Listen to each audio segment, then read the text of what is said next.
Salut, c'est BK.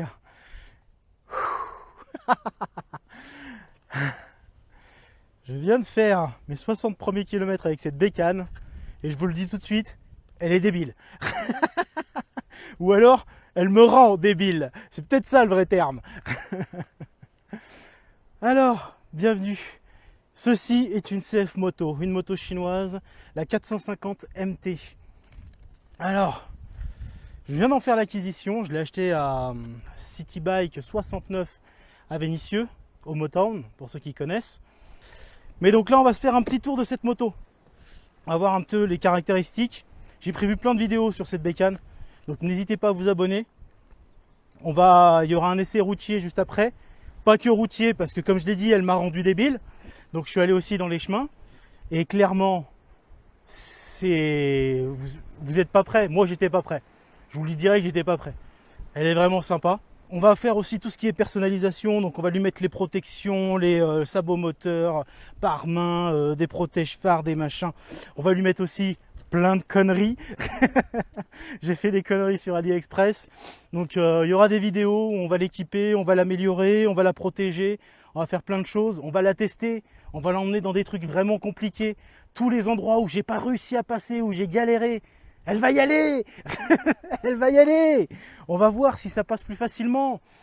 On va voir tout ça. Donc n'hésitez pas à vous abonner, liker, bien sûr commenter s'il y a des choses que vous voulez voir ou si vous avez des questions sur la bécane. Nous on va faire vite fait le tour de ses caractéristiques. Donc c'est une 450, exactement 449,5 cm3. Donc avec un calage je crois à 270 degrés. Je ne sais pas qu'est-ce que ça veut dire, mais voilà, vous avez l'info. Et sa puissance, elle est de 42 chevaux, à environ 8500 tours, pour 44 Nm de couple. Lui, par contre, on peut l'avoir aux alentours des 6200, 6500. Donc là, actuellement, étant en rodage, je dois m'arrêter à 6005. Donc je ne peux pas encore vraiment aller le chercher correctement. C'est largement suffisant pour un usage routier classique. Clairement, il n'y a pas besoin de plus. Elle va avoir donc refroidissement liquide, classique. Rien de particulier, elle va avoir tout ce qui est embrayage anti-dribble, elle est bien sûr à injection. Là-dessus, il n'y a rien de spécial.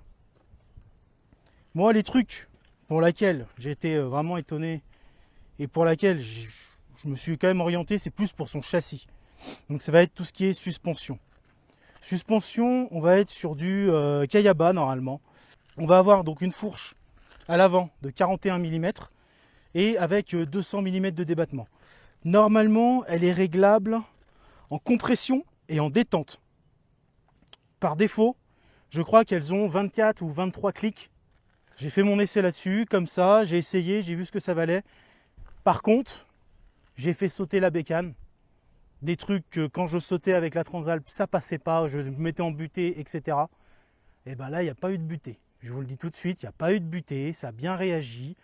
Dans les endroits techniques où il fallait vraiment jouer du guidon pour pouvoir tourner, se placer et tout, ça s'est placé tout seul, ça s'est penché tout seul, j'ai rien eu à faire quasiment, c'était facile. C'était facile, elle était trop légère. Donc vous voyez, pareil, l'amortisseur à l'arrière, Kayaba, tout pareil, 200 mm. Et elle va être réglable en précharge et en rebond. Donc on va avoir la précharge, l'anneau en haut et le rebond qui va être juste en dessous. Bien sûr, les freins du Jihuan, non, ce n'est pas chinois, c'est espagnol. Et ils sont suffisants. Je trouve qu'ils sont suffisants. On va avoir 320 mm à l'avant, 240 à l'arrière. Donc l'étrier à l'avant, ça va être un 4 pistons radial. Et à l'arrière, ça va être un simple piston. Il y aura l'ABS, avant-arrière. L'arrière est déconnectable. Simple pression de bouton au tableau de bord, enfin au guidon, quoi, aux commandes. Il faut rester appuyé sur le bouton d'ABS on-off. Et en même temps, ça enlève aussi le traction control. Donc oui, elle est équipée d'un traction control. Alors, après avoir participé au Vestrom Experience, vous me direz, est-ce que c'est un traction control ou juste un anti-patinage? Je pense que c'est juste un anti-patinage. À ce prix-là, on va pas se mentir, ça m'étonnerait qu'ils aient mis un gyro. Je ne suis pas renseigné, mais ça m'étonnerait qu'ils aient mis un gyro. Donc ça, c'est vraiment la partie sympa. Les freins, autant sur la route, on va pouvoir se dire, il manque peut-être un poil de mordant. C'est vrai qu'il y a pas mal de voyages avec la poignée pour pouvoir freiner, etc. Le frein arrière, c'est pareil, on peut bien freiner et tout. Mais c'est là que je me dis, certes pour la route, c'est peut-être pas ce qu'on va rechercher comme type de freinage, mais pour le tout-terrain, c'est parfait. Ça permet d'avoir une belle course de poignée pour pouvoir aller bien doser, être précis dans son freinage. Et ça, c'est juste parfait. Là, clairement, j'ai fait déjà 2-3 descentes sur le frein avant et tout. Le dosage était nickel, j'ai pas eu un petit problème, j'ai pas chopé d'ABS, j'ai rien eu, c'était nickel. Donc je pense que c'est un freinage qui est fait pour le tout-terrain. Mais je pense que cette bécane, c'est pas pour rien que les gens en ont beaucoup parlé pour le tout-terrain. C'est parce qu'en fait, je crois qu'elle a vraiment été faite pour ça, hein. Ça paraît évident, elle est faite pour ça. Pour moi maintenant, c'est juste une évidence. Parce que la protection en soi, elle n'est pas spécialement phénoménale. On a une petite bulle à l'avant, réglable, une seule main, ça suffit. Donc voilà, elle vaut ce qu'elle vaut, elle n'est pas très haute. Moi, j'ai installé une selle haute, donc je me retrouve un peu plus haut que la normale. Mais en même temps, je fais que 1m76 environ. On va dire que ça enlève quelques turbulences, mais on sent que c'est pas parfait. Clairement, c'est clairement pas parfait. Si vous la prenez vraiment pour faire de la grande nationale, de l'autoroute, ce genre de choses, je pense que vous mettrez une bulle haute. Si vous ne faites pas de tout-terrain avec, mettez la bulle haute, je pense qu'elle sera très bien. Mais là, en bulle classique de base, même levée à fond, on sent quand même des choses. Surtout avec la selle haute. Donc, la selle haute, ça me place à 870 mm, donc 87 cm. C'est la selle haute. Il y a une selle basse, la selle basse, la selle d'origine. La selle d'origine, elle est à 820 mm. Donc on se retrouve quand même vachement plus bas. Autant dire que même vous faites 1m70, vous mettez les deux pieds au sol. Il n'y a pas de problème, c'est pas un souci. Pour les femmes, c'est parfait aussi. Si vous n'êtes pas très grande, cette moto plus légère, moins haute, elle est juste parfaite. C'est vraiment une moto faite pour les petits gabarits. C'est une moto chinoise. Oh, laissez-moi me permettre une petite blague quand même, hein. Après, niveau équipement, qu'est-ce qu'on va avoir? Donc j'ai dit qu'il y avait le traction control, on a les ABS, avant, arrière. Donc arrière déconnectable, traction control déconnectable, pression sur le guidon, rien de bien compliqué. On ne va pas avoir de shifter. J'ai pas... Non, il n'y avait pas de shifter, hein. Alors est-ce qu'il y en a un en option? J'en sais rien. Moi je ne l'ai pas pris en tout cas s'il y en avait un. Après on va avoir tout ce qui est connectivité avec le téléphone. Donc on va pouvoir connecter son téléphone, voir les appels, prendre un appel, ce genre de choses, se connecter directement à notre cardo, à notre système de communication sur le casque, aussi bien conducteur que passager, changer la musique de notre playlist, etc.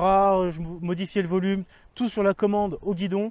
Donc ça c'est un petit côté connectivité qui peut être sympa. Et après, ça reste une moto classique avec différents affichages, mais elle a pas grand chose de spécial, elle a juste les basiques. Et après l'affichage en lui-même il est plutôt de bonne qualité, on y voit plutôt très bien. Il est bien éclairé, il est bien écrit, il n'y a pas de... Franchement, c'est propre. Pour faire simple, c'est propre. Je ne me suis pas encore trop promené à l'intérieur, j'ai juste vérifié comment modifier les tripes, ce genre de choses, comment les réinitialiser, etc. Histoire de pouvoir savoir combien j'ai roulé avec mon plein, quand est-ce que depuis quand j'ai fait mon dernier graissage de chaîne. Bon, maintenant c'est vrai que c'est plus trop relatif parce que je regarde plus le kilométrage, je le fais à la sortie. Niveau poids, donc on va avoir une moto de 175 kg à sec. Une fois avec les pleins, liquide de refroidissement, huile, etc. On se retrouve aux alentours, j'ai entendu parler que c'était dans les 195 kg. Donc on reste en dessous des 200 kg. C'est une moto qui est, pour sa catégorie, relativement légère. Ça reste une moto lourde, on va pas se mentir. Mais c'est toujours mieux qu'avoir une bécane de 250 kg. Ça, c'est clair et net. Je sais qu'avec la Transalp, moi, je tourne aux alentours des 200, 210 normalement de base. Une fois équipé, clairement, je suis bien au-dessus, hein. Donc on a quand même une moto légère. Mais par contre, en termes de ressenti, il n'y a pas photo. La moto est vraiment légère. Je l'ai mis dans des positions où avec la Transalp, j'aurais jamais pu la retenir. Et là, je l'ai retenue. Elle n'est pas tombée. Et ça, c'était parfait. Elle est juste nickel pour ça. Et donc, on parlait de à sec, mais plein. Plein parce que plein, on a 17,5 litres de carburant pour une consommation d'environ 4,8 litres. Donc on va taper dans les 350, 360 km avec un plein. Moi, je pense qu'on peut faire plus. Avec ma Transalp, je tape les 400. Hein. Vu que je suis en A2, je monte jamais au-dessus des 6000 quasiment. Donc je tape les 400 avec, si j'ai envie. Si je fais attention du moins. Donc je pense que celle-ci, elle peut aussi aller taper les 400. J'essaierai, ça je vais le faire, le test. J'irai voir pour savoir. Mais vous faites 300 km si vous roulez comme un cochon. Et après, selon votre manière de rouler, vous pouvez monter à 360, qui sait, peut-être même 400. Les choses que je vais avoir oubliées peut-être, on va avoir donc des pneus CST. À l'arrière, on aura du 18 pouces en 140-70, donc 18 pouces. C'est du pneu, ça a l'air d'être du pneu 80% route, 20% chemin. Peut-être un petit peu plus chemin que ça. Peut-être 70-30, ça a l'air d'être. Sur le sec, sur les chemins là, on a essayé, c'est largement suffisant. À l'avant, pareil, CST 21 pouces, 90-90, 21. Donc les pneus ont l'air d'être pas mal sur le sec. Sur la route, il n'y a rien à dire. Tant que c'est sec, il n'y a rien à dire. Mouillé, je ne sais pas encore, je ne peux pas vous le dire. Mais en tout cas, les pneus sont franchement honorables. De toute façon, les pneus, ça change. Donc pour moi, c'est pas le truc le plus important pour une moto d'origine, on va dire. Ça va être après, qu'est-ce que vous voulez mettre derrière selon votre utilité en fait. Donc moi, clairement, j'ai déjà prévu de lui mettre des Mitas Enduro Trail XT. Donc on va clairement passer sur du 80-20 mais off-road. Et là on va voir qu'est-ce qu'elle vaut vraiment. Parce que j'ai cru comprendre que là pour la boue c'est pas ouf. Mais si je mets les Mitas ça devrait bien se passer. La moto de base elle va venir équipée de quoi? On va avoir donc les protège-mains. Plastique, rien de particulier. Je pense que pour tout ce qui est protection vent etc ça devrait suffire. Par contre pour le tout-terrain... une chute et il n'y en a plus. Hein. Là, faut pas chercher à comprendre. Je pense que c'est pas mieux que ceux que j'avais sur la Transalp. Ça va être aussi équipé de base. Sabot moteur, très fin. Je pense que si vous ne faites pas spécialement de tout-terrain ou que vous faites du chemin blanc, ça suffira largement. Ça va vite fait protéger des quelques projections. Ça sera largement suffisant pour ça. Si vous commencez à faire vraiment des trucs un peu engagés, il faudra le changer. Moi, je vais le changer. J'ai prévu de prendre un AXP, donc je l'ai déjà commandé, il est censé arriver. Je ne l'ai pas encore reçu, d'ailleurs j'aurais dû le recevoir cette semaine, mais bon, c'est bizarre. Pareil, j'ai pas pris les crash bars parce que c'est une moto chinoise, on trouve tout sur AliExpress. Donc il y a en option, elles y sont, hein, mais moi je les ai pris sur AliExpress, hop, je trouve 100 balles, 150 balles, un truc dans le genre. Donc ça valait vraiment le coup. On va avoir tout ce qui est protection carter. Protection moteur, pareil c'est en option, je les ai pas prises parce qu'on trouve les pièces d'origine sur AliExpress pour pas cher, donc clairement je me suis pas fait chier, hein. Je suis allé regarder sur AliExpress, j'ai vu les pièces d'origine, ok, AliExpress, voilà, j'ai pas cherché à comprendre. Je vais changer les cale-pieds aussi, on en trouve aussi sur AliExpress. Je les ai pas pris sur AliExpress par contre, les cale-pieds, j'ai pris des rats de garage, je crois. On les installera. J'ai pris aussi la petite protection ici. J'ai pris une protection pour ça. J'ai pris une protection pour l'avant. Donc protection CF moto pour protéger l'étrier de frein. C'est en option. Je ne l'ai pas prise, mais moi je l'ai prise sur AliExpress. Et on va avoir un guide chaîne que je n'ai pas là parce que je l'ai pris sur AliExpress. Et j'ai pris encore plein de cochonneries sur AliExpress. Il y aura une vidéo pour ça. Mais voilà, c'est le genre d'option que vous pouvez récupérer. Mais de base, vous avez quand même les protège-mains, le sabot. Et vous allez voir les poignées à l'arrière, un petit porte-paquet comme vous voyez. J'ai pu mettre ma petite sacoche avec mon matos vidéo. Donc c'est plutôt pas mal. L'échappement est sympa, il fait un très joli bruit.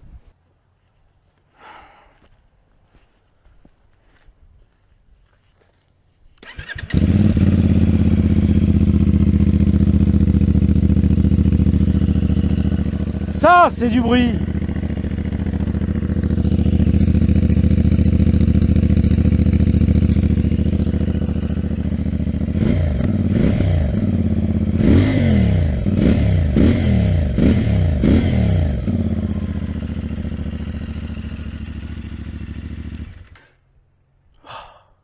grâce.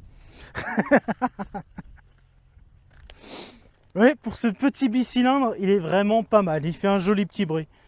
Ça, j'aime bien. Ça, j'aime bien. Je suis pas un addict du bruit sur les bécanes, mais ça, pour le coup, c'était sympa. C'est plutôt pas mal. On va avoir la preuve que la moto est prévue pour le tout-terrain. Des commandes rétractables des deux côtés, frein et sélecteur de vitesse. Bien sûr, les cale-pieds de base d'origine, on peut enlever les coussins pour avoir la version crantée. Ils sont pas très grands, on va pas se mentir. Ils font une taille moyenne. Donc moi j'ai pris des plus larges et des un poil plus bas. Les commandes vont être rétroéclairées. On va avoir des rétroviseurs. Les rétroviseurs rétractables pour aller en tout terrain et pouvoir les dégager un peu des chemins pour les protéger. Donc ça va être un truc vraiment pratique. Alors, j'ai prévu de les changer. Comme ça, au moins, je les abîmerai pas. Et le jour où je revendrai la moto, bah, je serai tranquille. Eux, ils seront tout neufs. Donc là, voilà, c'est ça la moto. Clairement, après mes 60 premiers kilomètres, prochaine vidéo sur la CF Moto, vous verrez. Putain, mais elle est débile. Elle est débile. Je sens que je vais m'éclater dessus. Au sens propre comme au sens figuré. Elle est débile. C'est un kiff total.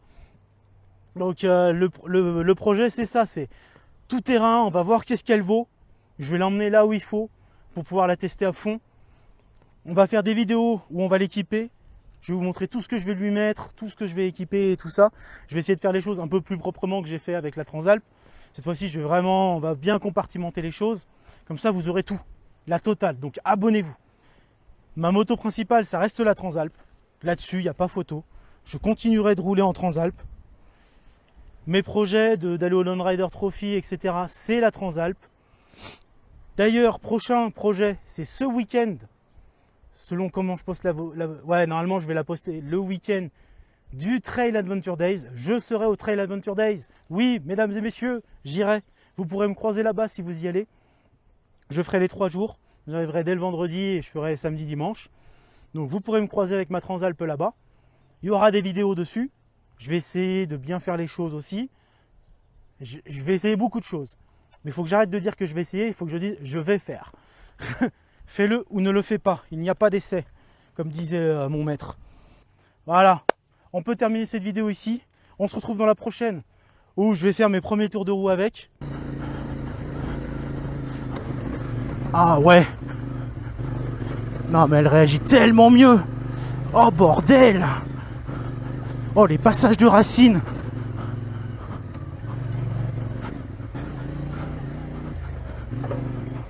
Ah ouais, mais... Non, mais elle est tellement plus maniable. Et pourtant, j'ai pas les pneus excellents. Et pourtant, vu qu'elle est plus maniable... Alors, est-ce que je suis monté aussi un peu en niveau avec le V-Strom Experience? C'est possible. Tellement légère. Elle est tellement légère. Ah ouais. Ah ouais. Ah non, la moto est cool, hein. Oh bordel de merde.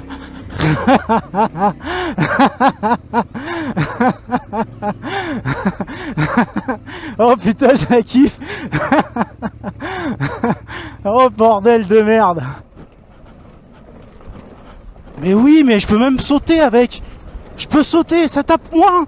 Oh bordel. Ah ouais, mais non, c'est débile. C'est débile comme engin. C'est débile. Oh putain, je suis en train de faire des bonds. Oh bordel.